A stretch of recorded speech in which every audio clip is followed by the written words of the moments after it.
My biggest fear would be when the first comes and I don't get the rent. I found that my tenant had dumped concrete down my toilet. Can you believe Fair Housing fined me $5,000 for that? How do you onboard your tenants? What do you do?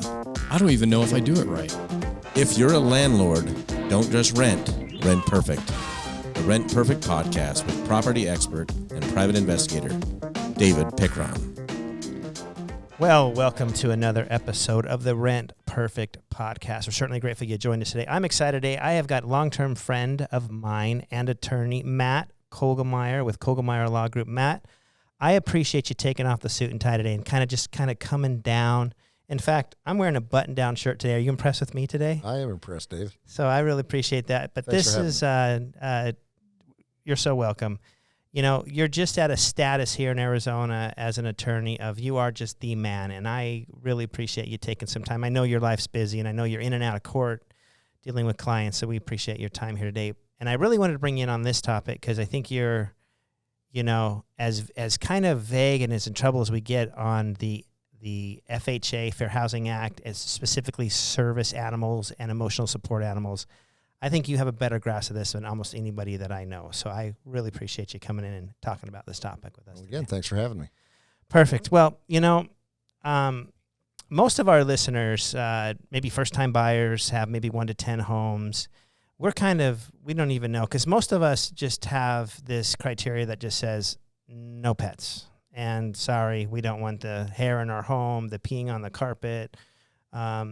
And we get in a lot of trouble because someone shows up and says, well, this is an emotional service animal, you know, emotional support animal or service animal. And we're like, yeah, no pets, sorry. Or that breed doesn't, you know, that Rottweiler isn't going to live in our home. And so we get in a lot of trouble. So I really want to talk about how we should approach when someone tells us that, when we say, hey, you're approved to live at our property. And then they say, oh, by the way, I have an animal.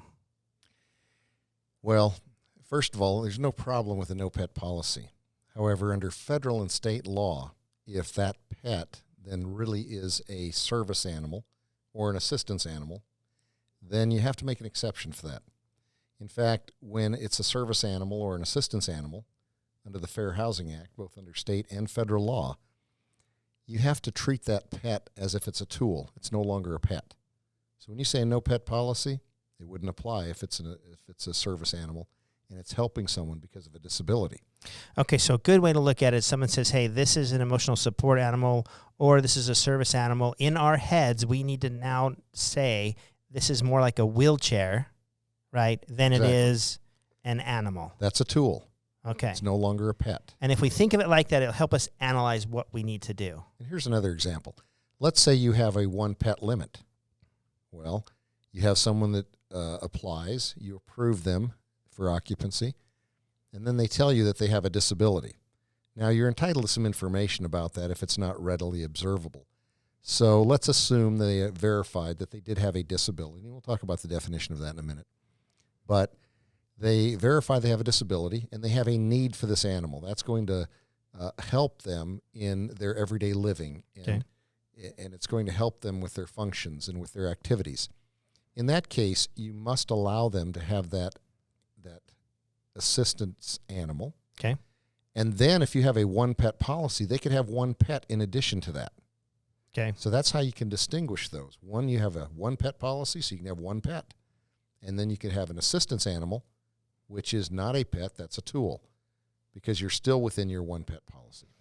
I just think that when you look online and, you know, when you have an assistive animal, you're not required to pay any pet fee. You're not required to pay any pet rent. And there's just such this incentive to make every single animal out there an assisted animal. And, you know, as a pet owner, and I have therapy dogs, which, you know, I go to the hospital and visit patients there. And so I'm very aware of, you know, the different kind and types of service animals.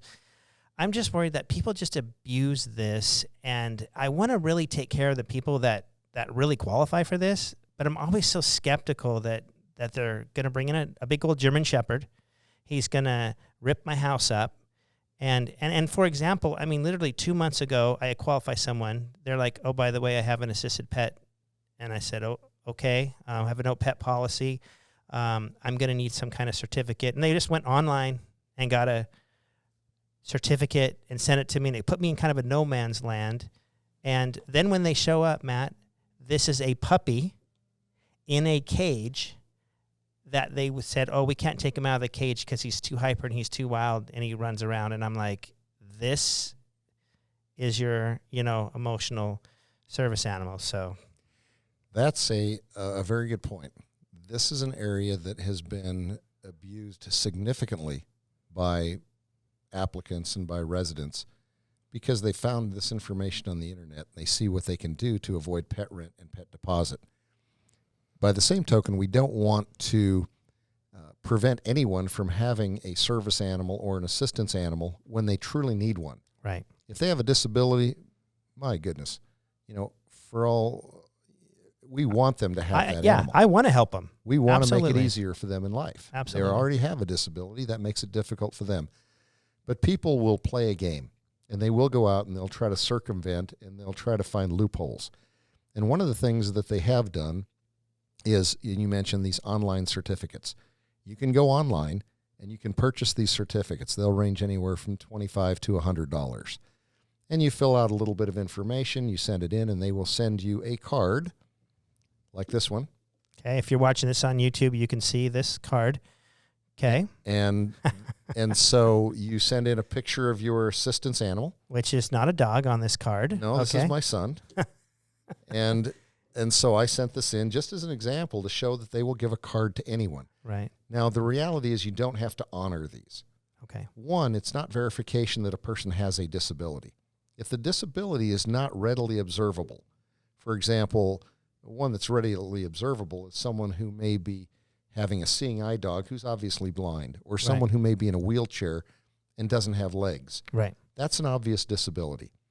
But there are emotional disabilities we can't see. They need to be diagnosed, and that way you can ask for a verification. The verification is from a healthcare provider, and the verification is going to say that this person has a disability as defined under the Fair Housing Act. That is any physical or mental impairment that substantially limits one or more of life's major activities. And major activities are walking, talking, breathing, self-care, working, things of that nature. And so if they have a verification that they have that disability and that they need that animal because of the disability, then they qualify. The online certificates don't go that distance. Well, you know what I notice, and I know this is a podcast for many people and you're just listening if you're not watching, is this is really qualifying, or the certificates or the card I'm holding in my hand is qualifying the dog. We don't really care about qualifying the dog, right? We care about qualifying the person. Well, let me qualify that just a little bit. Okay. Because it purports to qualify the dog. Okay. But they have no information on the dog. They don't know what kind of training the dog has. They don't know what the dog does. Okay. They don't know what my disability may or may not be. Okay. They don't ask that information. They simply say, what's your name? What kind of dog is it? What breed? Right. And where do you live? And then they give you this registered number saying that you're registered.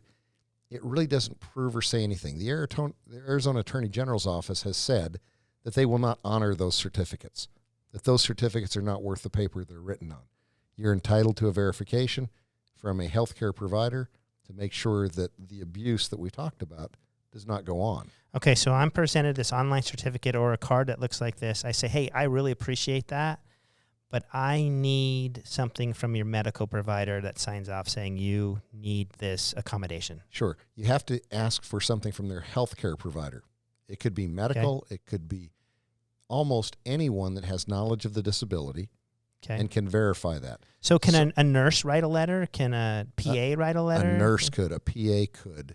An MD, a DO, a chiropractor. It could be a sociologist, a psychologist. It could be a family member. Okay. It could be a mother, father, brother, sister. It's very loosely defined as who is a healthcare provider. Okay. And when you receive that verification, there are sometimes you can ask for some additional information as to how do you know this person. And then when you get that information, you're entitled to take a look at it and analyze it and see whether or not they do qualify for that service or assistance animal. And there's a distinction between a service animal and an assistance animal, and we can talk about that in a little while. But you're entitled to have that information so you can make that decision. The important term here is you need to engage in the interactive process. If someone tells you they have a disability and they need an assistance animal, you need to make sure that you say, all right, here's your verification form. Could you have your healthcare provider fill that out? Okay. Don't ignore it. If you ignore someone and they're making a request, whether it be verbal or in writing, and by the way, it does not have to be in writing, Okay. then you are failing to engage in the interactive process. And that in and of itself can be a violation of the Fair Housing Act. Okay. So we want to have just the attitude of just helping people get down this road, because if it's legit, we're going to figure that out. And if it's not, maybe down the road, we're going to figure that out. But at the beginning, we don't want to rule anything out. Let's just go down the road. Don't delay. Okay. I can relate a story to you of a case that happened here in Arizona where the manager ignored the tenant's request. There were two tenants that requested assistance animals, which were both cats, for emotional support. They did not consider the demands for weeks and forced the residents to remove the cats from the premises. Well, one of the cats disappeared, and the other cat was accidentally euthanized. And when the Attorney General's office got done, they fined the property management company and the owner $12,000 that was paid to the woman whose cat disappeared, Okay. $65,000 to the woman whose cat was euthanized, and $100,000 to the Attorney General's office. $177,000 for two cats. Because in reality, the manager did not engage in the interactive process and find out the information that was necessary to process those requests. Right. Okay, so let's talk about the difference between a service animal and an assistance animal, and maybe the different statutes they fall under. And Sure, people use those quite interchangeably, but service animals are trained to perform a certain task. For example, there's a type of monkey that a person can have, perhaps they're a paraplegic. The monkeys are trained to open bottles, to get food, to do certain service tasks. A seeing eye dog would be a service dog, right. a service animal. They're obviously leading a person who's impaired in their vision, and they're specially trained to perform those tasks. There are even things called hearing ear cats, believe it or not. There's all kinds of animals that are trained to do specific tasks. Those are service animals. An assistance animal is some animal that may just assist someone in their daily life. For example, an emotional support animal. They don't have any special training to be an emotional support animal. It makes a person with an emotional disability feel better and to be able to function in life. But doesn't really, Matt, not to play devil's advocate, doesn't that what every pet does for somebody is kind of gives them an emotional support? I mean, isn't that why we just have them, is because they just make us feel good, and they wait for us at the door, and they wag their tail, and they sit up next to us at the couch. So, I mean, the difference. What's the difference? The difference is that there are some people who have an emotional impairment to where it makes it very difficult, if not impossible, for them to function in normal everyday life.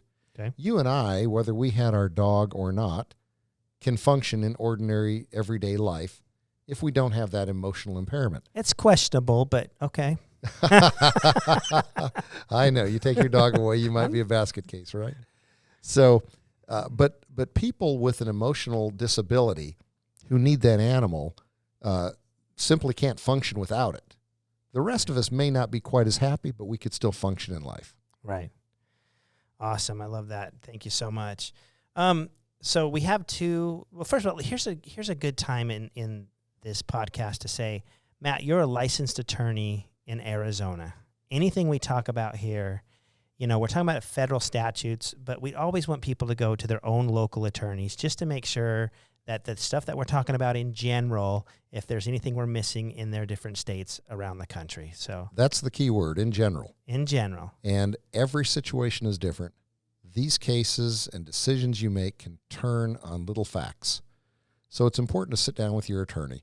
Tell him all of the facts, good and bad. Don't tell him just what you want him to hear.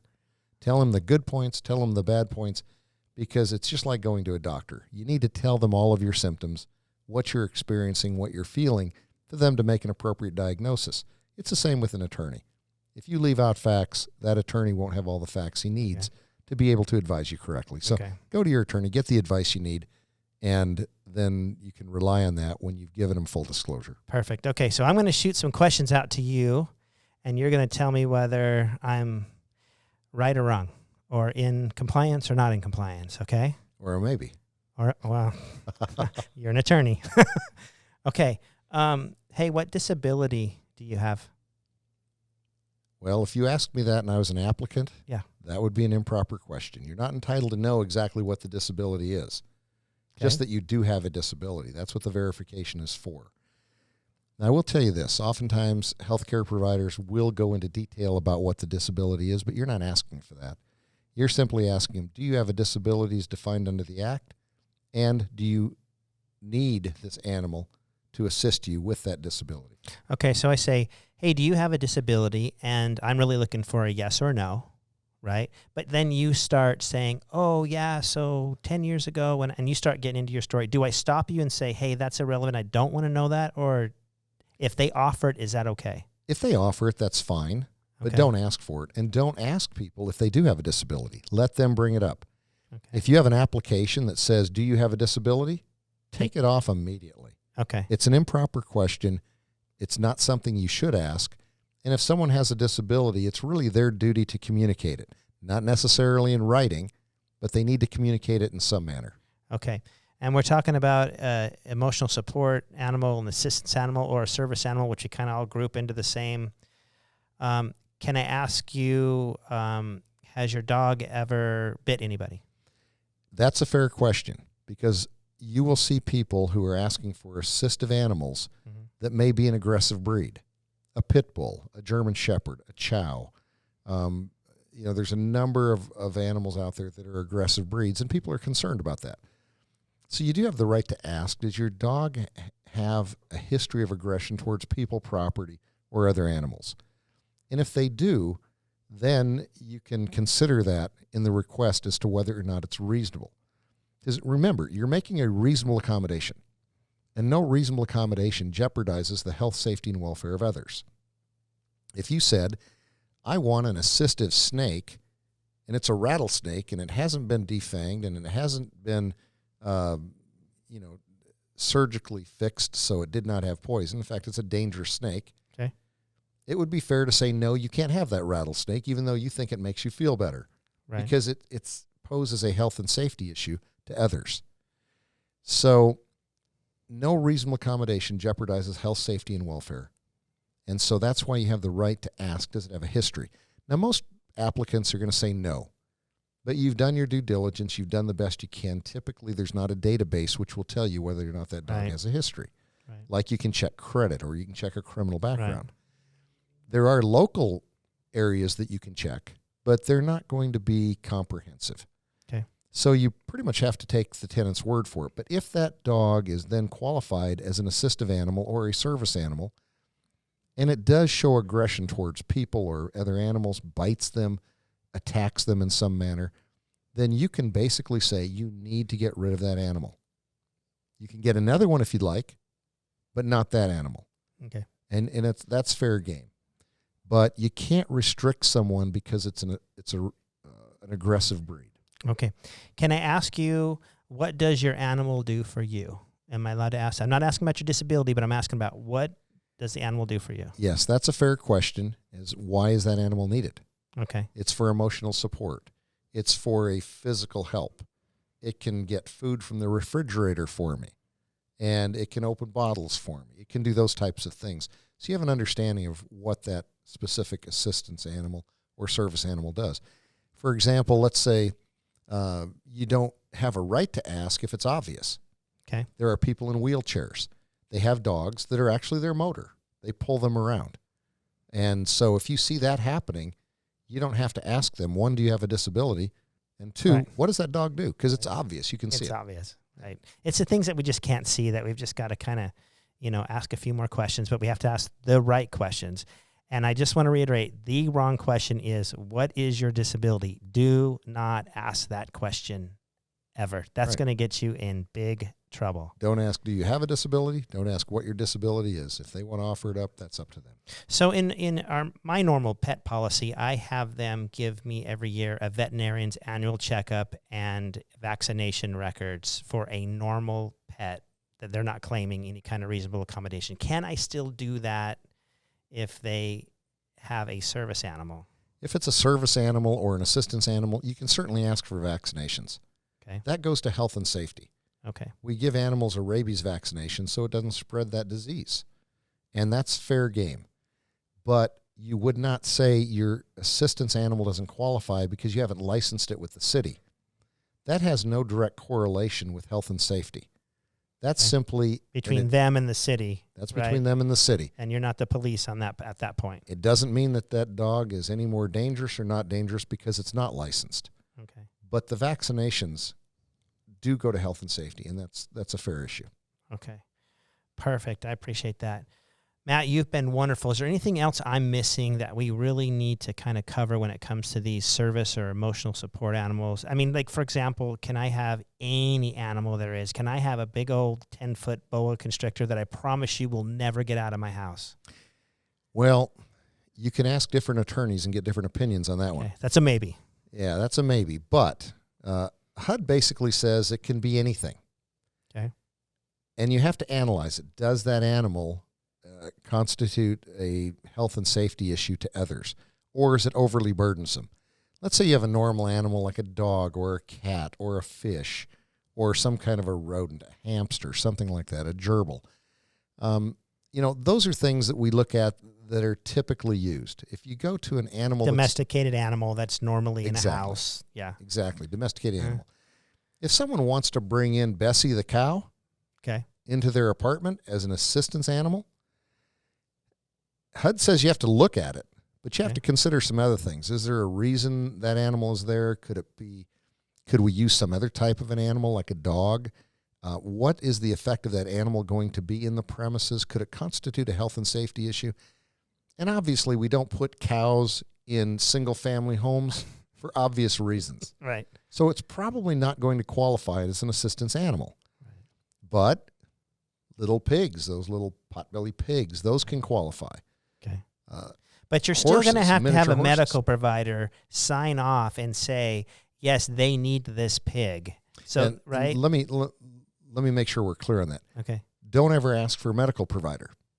Okay. Ask for a verification from your healthcare provider. Healthcare provider. Because it's much more broad than a medical provider. Medical provider denotes it might be a medical doctor, a doctor of osteopathy, perhaps a chiropractic physician, a physician's assistant, a nurse practitioner, those types of professionals. But a healthcare provider can be much more than that. So if you limit them, you're basically saying, this is what I need, and you're not giving them correct information. So we all tend to say, give me your medical doctor's verification. But be very careful about that. Qualify that, healthcare professional. Because there's a broad range of healthcare professionals that can qualify to give you a verification. Act courteously, promptly.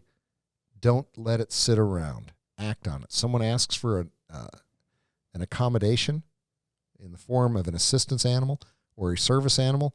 Get on it, process it, figure it out in a reasonable period of time. Because if you don't, again, you're failing to engage in that interactive process. And let me add this. Even if they ask for something that you ultimately say, no, we can't do that. We don't think it's a reasonable accommodation. Don't let it end there. Seek other alternatives. That's engaging in the interactive process. Find another alternative. There may be something else that will work. So that's why you want to talk to that applicant or that resident about what else can we do to solve this issue? What else can we do to help you? This one may not work, but let's look at these alternatives. Don't stop with a no. Keep going after it. But ultimately, you could get to a no if it is just unreasonable. Ultimately, you could, because perhaps the resident says, I have no other alternatives I will even consider. And the one they're suggesting may not be reasonable. But if they will not engage in the interactive process with you, then at least you've done what you can and what your requirement is under the law. Well, Matt, when you and I have a conversation, there's your perceptions and your view of the conversation. There's my perceptions and my view of the conversation, right? And then there's Certainly. really what is being said here. So if I'm talking about these sensitive topics with people, would you push the recorder button on your phone and kind of protect yourself? Or, in Arizona, I know we're allowed, if one person knows that we're recording, it's okay. So I would check with your state law on that. But would you recommend either documenting this somehow, recording it somehow? At the very least, you want to document it. Okay. Many of us don't have recorders that we're going to push the button and record the conversation, because oftentimes we may only get one part of a conversation, or we may only get one of many conversations. Okay. Document those things.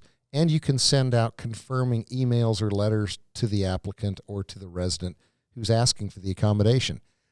For example, assume someone says, I need an assistance animal. It's an emotional support animal, and the disability is not obvious.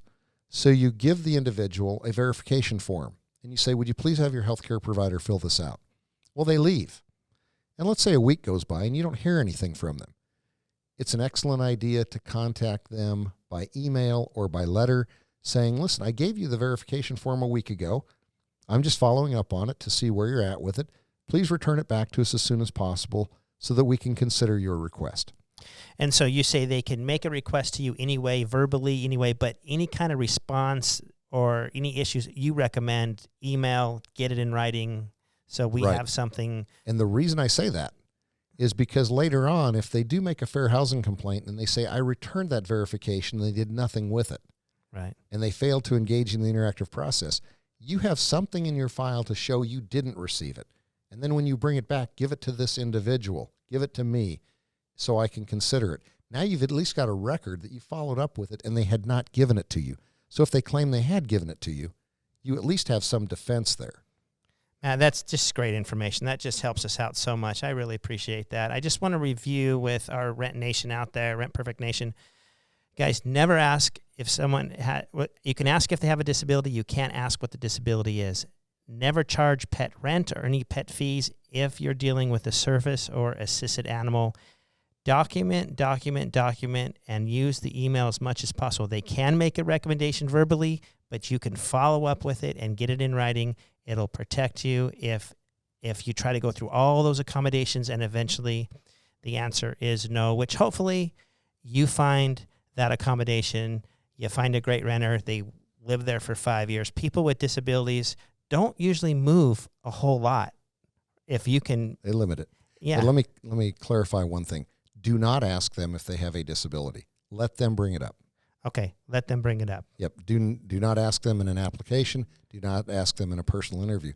And I was thinking if they said, hey, I have a dog, then don't go there. Unless Okay. they say they have a disability, you don't want to go there. Okay, perfect. Yeah. There you go. That's why we have Matt on board, and we certainly appreciate Matt. Thanks for coming out today. Well, thanks for having me. Been wonderful. Well, guys, you heard how do you deal with someone who comes into your property that says, hey, I've got a dog, and it's whether it's at the beginning or if you catch them 3 months in and you catch them that there's an unauthorized dog, they can still go through this whole process at any time during their tenancy with you. So it's just not at the beginning we're talking about. We're talking about anytime you're dealing with somebody and a service animal. Matt, thanks again. And until next time, continue to rent perfect.